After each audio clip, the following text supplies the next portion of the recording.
নমস্কার। আমার কাছে দূরে দেশে বিদেশে ছড়িয়ে থাকা সকল শ্রোতা বন্ধুকে অনেক অনেক স্বাগত জানাই audio story with Moumita YouTube চ্যানেলে।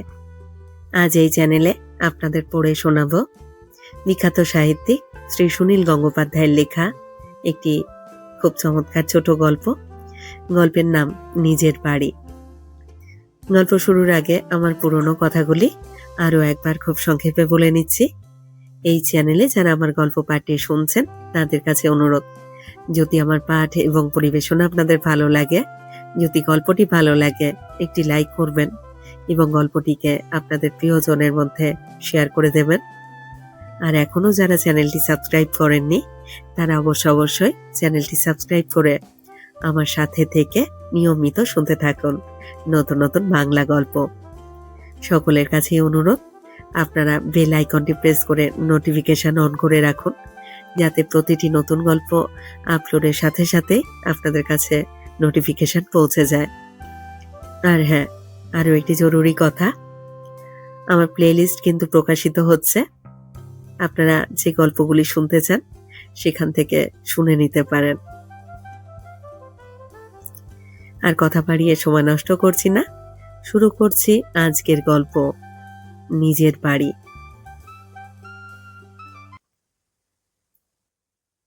সকাল 7টায় চা, টোস্ট এবং খবরের কাগজ। 8টায় বড় বাথরুম, দাড়ি কামানো এবং স্নান। চলতি ইংরেজিতে যাকে বলে শিট শেভ অ্যান্ড শাওয়ার। 8:30টায় খেতে বসা। ঠিক 9টার সময় অফিসের গাড়ি হর্ন দেবে। সেদিন সকাল 8:30 আগে স্নেহময় দত্ত আয়নার সামনে দাঁড়িয়ে টাইয়ের গিঁটটা বাঁধতে একটু অন্যমনস্ক হয়ে গেল। সে সামান্য একটু টেরা, অন্য সময় বোঝা যায় না, কিন্তু অন্যমনস্ক হলে তার ডান চোখটা একটু বেঁকে যায়। সে তখন আয়নায় আর নিজের মুখটা দেখতে পেল না। পাশে টেবিলের উপর রাখা রেডিওটা বেজেই চলেছে। সকালেই তাড়াহুড়োর সময় রেডিওর কোনো অনুষ্ঠান শোনবার আগ্রহ কারোরই নেই এ বাড়িতে। স্নেহময় স্ত্রী প্রমিতা এই সময় দারুণ ব্যস্ত থাকে। একই সঙ্গে স্বামীকে অফিসে এবং ছেলেকে স্কুলে পাঠাবার ব্যবস্থা নিতে হয়। তবুও রেডিওটা খোলা থাকে, তাতে সময় জানবার সুবিধে হয়। সকালে রেডিও সব অনুষ্ঠান ছকবাঁধা, স্থানীয় সংবাদ, রবীন্দ্রসঙ্গীত বা চাষবাসের কথা প্রতিদিন ঠিক একই সময় হয়।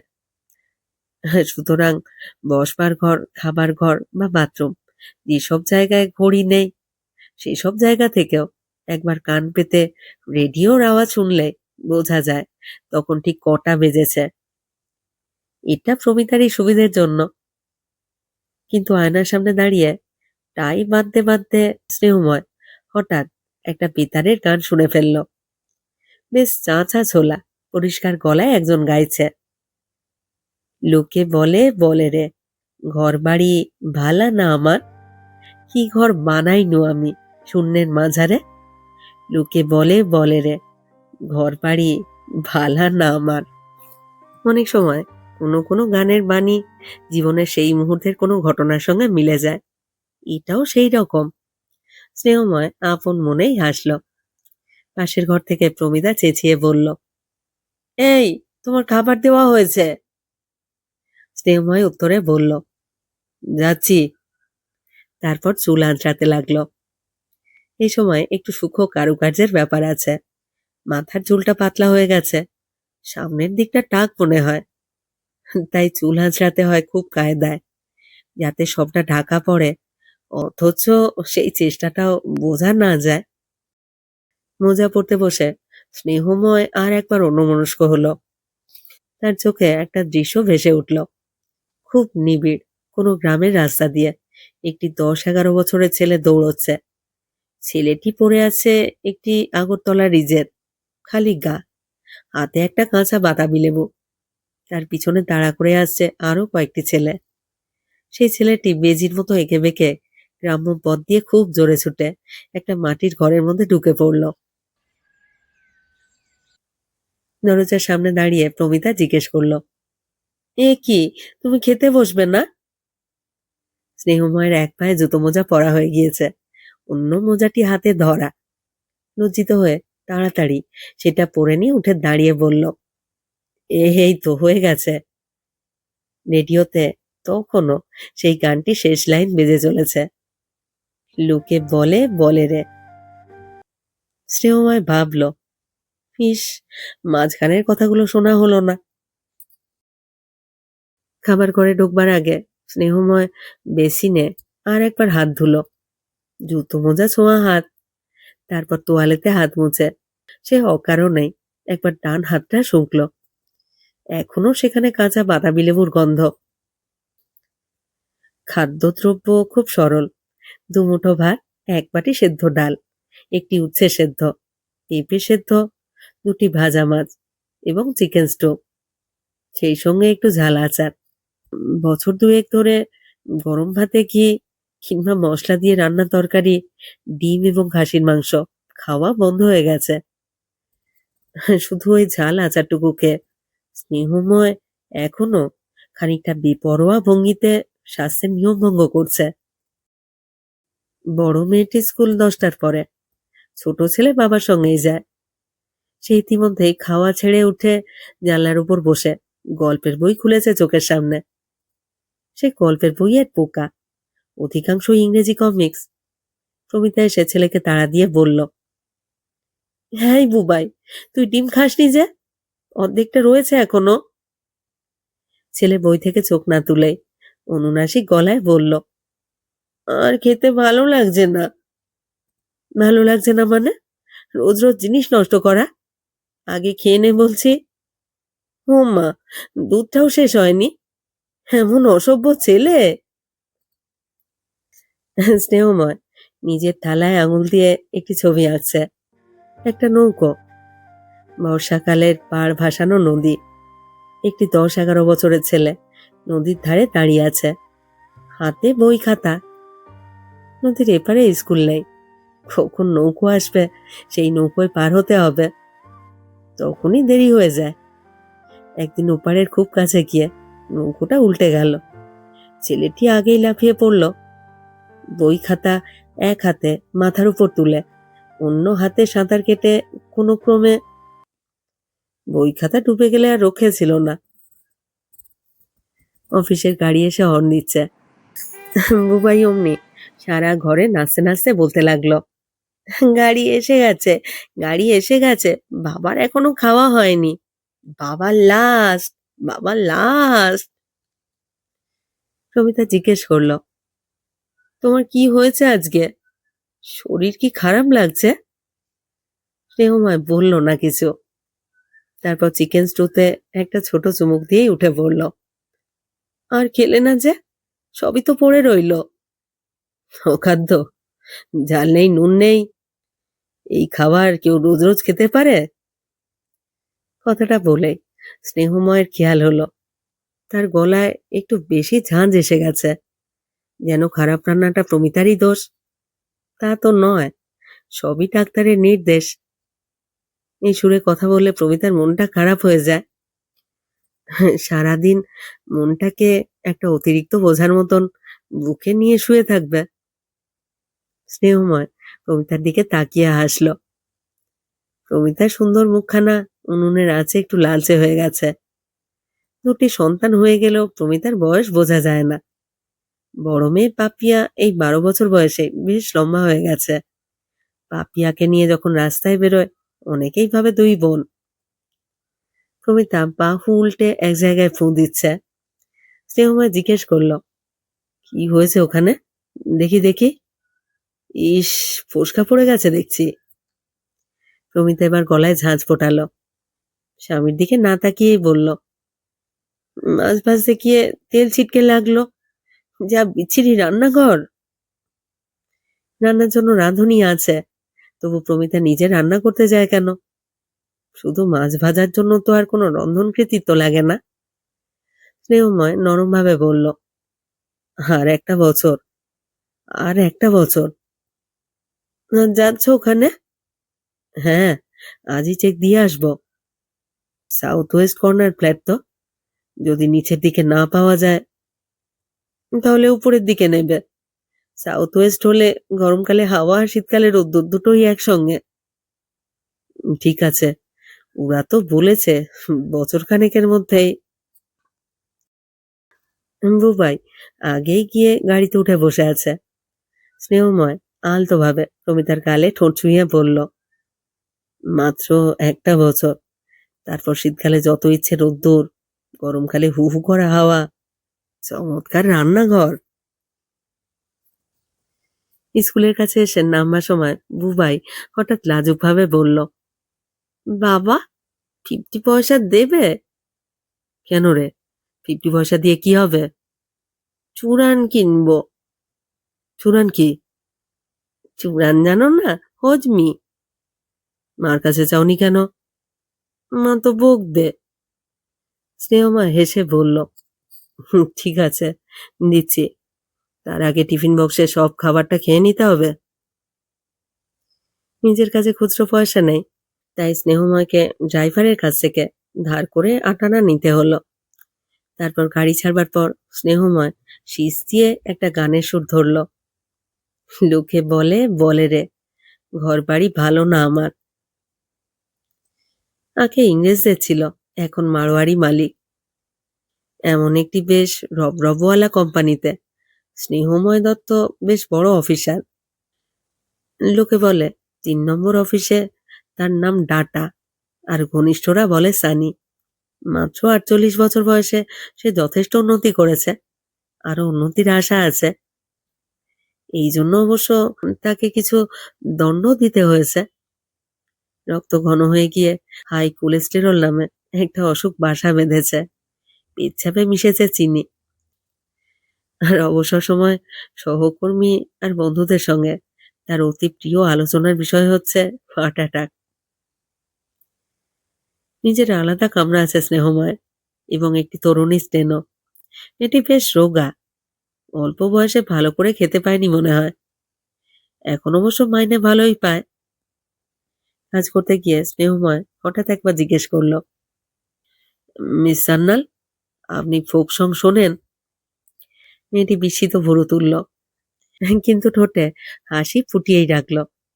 স্নেহময় আবার অন্যমনস্কভাবে জিজ্ঞেস করলো, আপনি ফোক সং ভালোবাসেন না? মেয়েটি বলল, হ্যাঁ, ভালো। ন্যাট কিং, কোল, হ্যারি বেলাফল্ড, জন বয়েজ। আপনি বাংলা গান শোনেন? হ্যাঁ, রবীন্দ্রসঙ্গীত। স্নেহময় টেবিলের উপর পেন্সিল দিয়ে টকাটক শব্দ করতে লাগলো। এসব কথা সে বলতে চায়নি, তবু কেন যে বলল কে জানে। কি ঘর বানাইনু আমি শূন্যের মাঝার, এর পরের লাইনটা কি? কিন্তু এই অফিসে এমন একজনের কথাও মনে করতে পারল না, যার সঙ্গে বাংলা পল্লীগীতি বিষয়ে আলোচনা করা যায়। স্বাগতা জানতে পারে বোধহয়। স্বাগতাকে একবার ফোন করলে তার নিজের ফ্ল্যাট কিনবার প্রসঙ্গে বারবার ওই বাড়ি বিষয়ক গানটা মনে পড়তে পারে। এ যুক্তি বুঝতে পারল স্নেহময়, কিন্তু সেই 10-11 বছরের ছেলেটির কথা কেন বারবার মনে পড়ছে আজ? তার সঙ্গে কি সম্পর্ক আছে? ডিম সেদ্ধ করে সুতো দিয়ে কেটে আধখানা করা হতো, তারপর সেইগুলোকে ভেজে নিয়ে ঝোল। সেই আধখানা করা ডিমের মধ্যে কাঠটা ছোট, কাঠটা বড়, এই নিয়ে ঝগড়া হতো ভাই বোনের মধ্যে। একদিন একটা টুকরো মাটিতে পড়ে গিয়েছিল, বোধহয় ছর্দির হাত থেকে। সেই ধুলো মাখা ডিমের টুকরোটা তুলে নিয়ে ধুয়ে খেয়েছিলেন বাবা। মা আপত্তি করেছিলেন। বাবা বলেছিলেন, ছেলে মেয়েদের শেখানো উচিত, রক্ত জল করা পয়সা দিয়ে এসব কিনতে হয়, শুধু শুধু নষ্ট করলে। দূর থেকে দেখা যায় শিমুল গাছটা ফুলে ফুলে ভরা, মাটিতেও পড়ে থাকে মেটে সিঁদুর রঙের ফুলগুলো। স্কুল থেকে ফিরবার সময় দূর থেকে গাছটা দেখা গেলে বোঝা যায় ভারী এসে গেছে। একদিন ছুটির দুপুরে কে যেন ডাকছে, ও ছেনো, ছেনো। ছেলেটি তখন আম বাগানে কাঁচা আম খুঁজতে গিয়েছিল। দৌড়ে এসে দেখতো তার পিসির আলুথালু অবস্থা। ছেলেটির হাত চেপে ধরে বলল, তোর বাবা এখানে নেই, শিগগির কবিরাজ মশাইকে খবর দে, তোর ঠাকুরদা কিরকম করছে। ঠাকুরদা উঠোনে মাদুর পেতে শুয়ে শীতের দুপুরে রোদ পোহাতেন রোজ। ছেলেটি ছুটে এসে দেখলো ঠাকুরদার চোখের মনি ঘুরছে। 82 বছর বয়স, দীর্ঘ সবল শরীর। গত পুজোর সময়ও এক আছের পাঁঠার মাংস খেয়েছেন। উঠোনের একপাশে জামরুল গাছ, গুঁড়ো গুঁড়ো ফুল ঝরে পড়েছে ঠাকুরদার গায়ের উপরে। হঠাৎ তিনি শান্ত হয়ে বললেন, প্রভু, প্রভু, তোমার ইচ্ছাই পূর্ণ হোক। বিকেল 4টের সময় স্নেহময় অফিস থেকে বেরিয়ে বিল্ডিং কন্ট্রাক্টরদের অফিসে গেল। এরাই বিভিন্ন নামে কোঅপারেটিভ বানিয়ে নানান জায়গায় মাল্টি স্টোরিড বিল্ডিং বানাচ্ছে। আগে থেকেই কথাবার্তা বলা ছিল, তবু এতদিন দোনামোনা করায় স্নেহময় নিচের তলার দিকে কোনো ফ্ল্যাটই পেল না। ঠিক সাউথ ওয়েস্ট কর্নারে ফ্ল্যাট পেতে হলে তাকে নিতে হবে 10 তলায়। অন্য কর্নার হলে অবশ্য 5-6 তলাতেও পাওয়া যায়, তাও বেশি দিন থাকবে না, বহু লোক ঘুরছে। প্রমিতা বলে দিয়েছে সাউথ ওয়েস্ট কর্নার ছাড়া তার চলবে না। তাহলে 10 তলাই সই। 10 তলা পর্যন্ত বানানো হচ্ছে যখন, তখন কেউ না কেউ তো থাকবেই। কন্ট্রাক্টর ভদ্রলোক বাড়ির প্ল্যানটা খুলে ধরলেন টেবিলের উপরে, আঙুল দিয়ে দেখিয়ে বললেন, এই দেখুন, এই যে এই যে আপনারটা, 2টো বারান্দা পাচ্ছেন। আপাতত 1 লক্ষ টাকা দাম, পরে বাড়তেও পারে। এর মধ্যে 40%, অর্থাৎ 40,000 দিয়ে বুক করতে হবে। দুটি আলাদা আলাদা চেকে স্নেহময় 40,000 টাকা দিল ওদের। এরপরই তো ইনকাম ট্যাক্সওয়ালারা এসে ক্যাক করে ধরবে।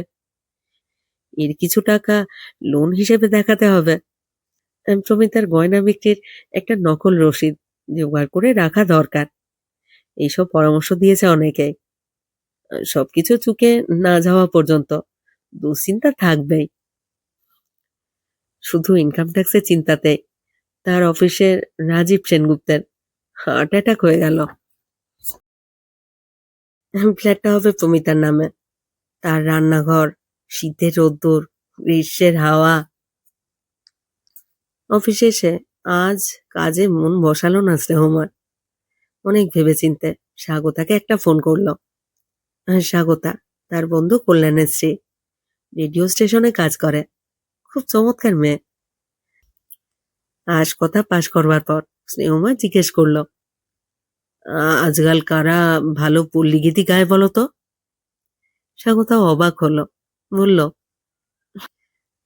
হঠাৎ ফাংশন টাংশন করাবেন নাকি? এই তো নির্মলেন্দু চৌধুরী, বিষ্ণুপদ দাস, অমর পাল, প্রহ্লাদ ব্রহ্মচারী।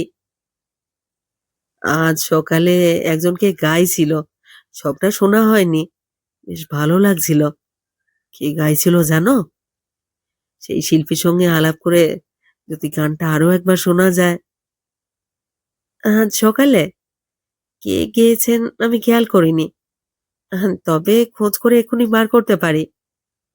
তাছাড়া সেই গানটা শুনতে হলে শিল্পীর কাছে যেতে হবে কেন? আমরাই তো শোনাতে পারি। কি করে? আমাদের সব টেপ করা থাকে, আবার টেপটা বাজিয়ে আপনাকে শুনিয়ে দিতে পারি। আজই? হ্যাঁ, আজই। আসবেন? স্নেহময় দত্ত এই প্রথম রেডিও স্টেশনে এলো। হ্যাঁ, স্বাগতা চৌধুরীকে সবাই চেনে, নাম করা মাত্র রিসেপশন থেকে একজন বলল, উনি তো আপনার জন্য স্টুডিওতেই অপেক্ষা করছেন। জানতো যদি হাসান রাজা, বাঁচবে কতদিন। দালান কোঠা বানাইতো, করিয়া রঙিন, লোকে বলে। গানটা শুনতে শুনতে স্নেহময় মুচকি মুচকি হাসতে লাগলো। তার পকেটে 40,000 টাকার রসিদ। শূন্যের মাঝারে সেবার একটা ঘর বানাবে। স্বাগতা জিজ্ঞেস করলো, এই গানটা হঠাৎ এত ভালো লেগে গেল কেন? আগে শোনেননি? স্নেহ স্নেহময় মনে মনে বলল, হ্যাঁ শুনেছি। হ্যারি বেলাফোল্ড, ন্যাট কিং কোল, রে চার্লস, জন বয়েজ সবাই এই গানই গায়। আগে মন দিয়ে কথাগুলো শুনিনি। স্বাগতার বিস্ময়কে নিরস্ত করবার জন্য সে বলল, এক একদিন এক একটা গান মাথার মধ্যে সবসময় ঘোরে না, এই গানটাও সেরকমই আমার মাথায় ঘুরছে, কিছুতেই তাড়ানো যাচ্ছে না। তাই ভাবলাম যদি পুরো গানটা শুনে। তার অফিসের গাড়িতে স্বাগতাকে বাড়ি পৌঁছে দিল স্নেহময়। স্বাগতা অনুরোধ করল, ভিতরে আসুন না, ভিতরে আসুন, এক কাপ চা খেয়ে যাবেন না? স্নেহময় বলল, আর একদিন, আর জরুরি কাজ আছে। টালিগঞ্জে এসে গাড়িটা একটু দূরে দাঁড় করিয়ে রেখে স্নেহময় হেঁটেই খানিকটা এগোলো। ড্রাইভারের সামনে তার লজ্জা করছিল। একটু দূরে রাস্তার পাশে খানিকটা ফাঁকা জমি, সবুজ ঘাসে ভরা, পিছনে একটা বস্তি। এই জমিতে 10 তলা বাড়ি উঠবে। সাউথ ওয়েস্ট কর্নারটা কোন দিকে ঠিক হবে? স্নেহময় মনে মনে একটু হিসেব করে বুঝে নিল, এই তো, এই দিকে। স্নেহময় শূন্যে মুখ এবং আঙুল তুলে নিজেকে বোঝালো, ওই যে, ওই দিকে আমার নিজস্ব ফ্ল্যাট, খাবার ঘর, শোবার ঘর, রান্নাঘর, শীতের রোদ্দুর, গ্রীষ্মের হাওয়া, ওই যে দুটো আলাদা বারান্দা।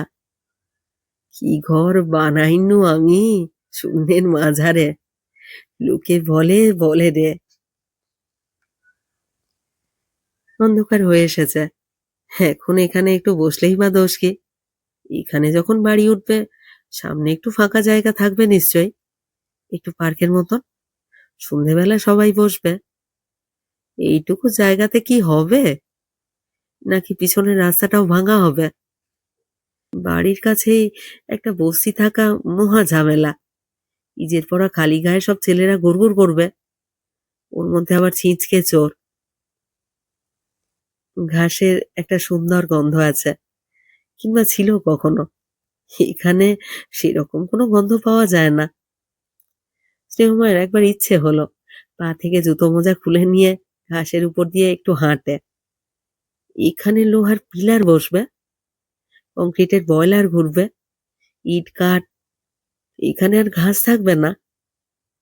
এই ঘাসের কোমল মমতা যতখানি নিতে পারা যায়। কিন্তু স্নেহময় জুতো খুলল না, আস্তে আস্তে হেঁটে বেড়াতে লাগলো।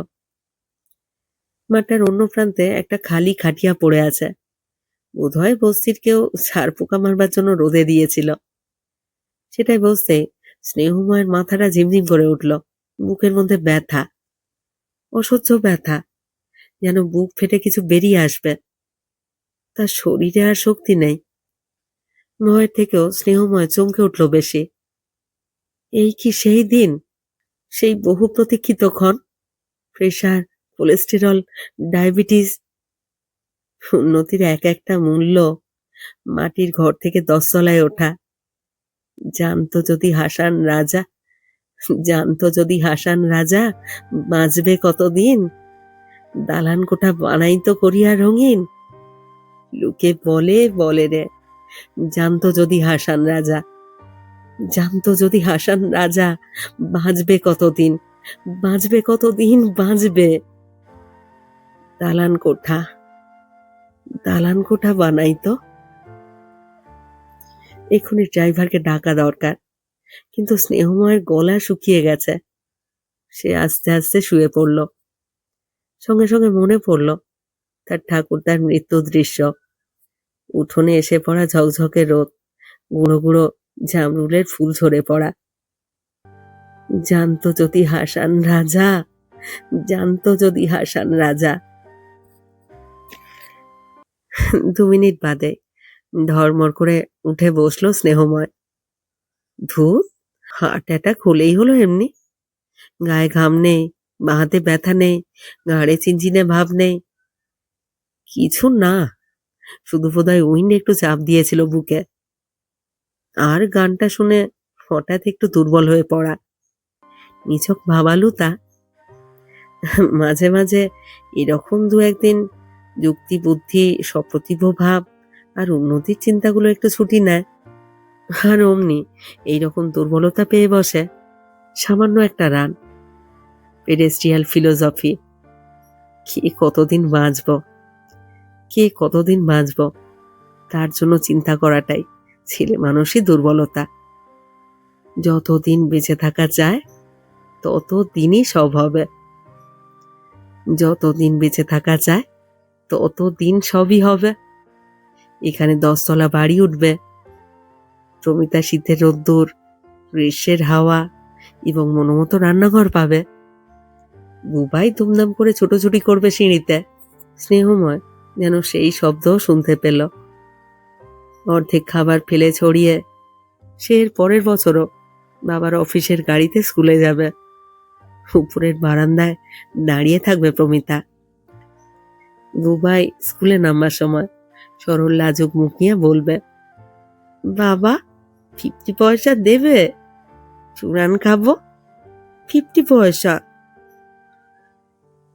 তারপর অনেক দিন বাদে বুবাইও তার বাল্য স্মৃতি মধুরভাবে উপভোগ করবে। অফিসে কাজ করতে করতে হঠাৎ ভাববে, 10-11 বছর বয়সে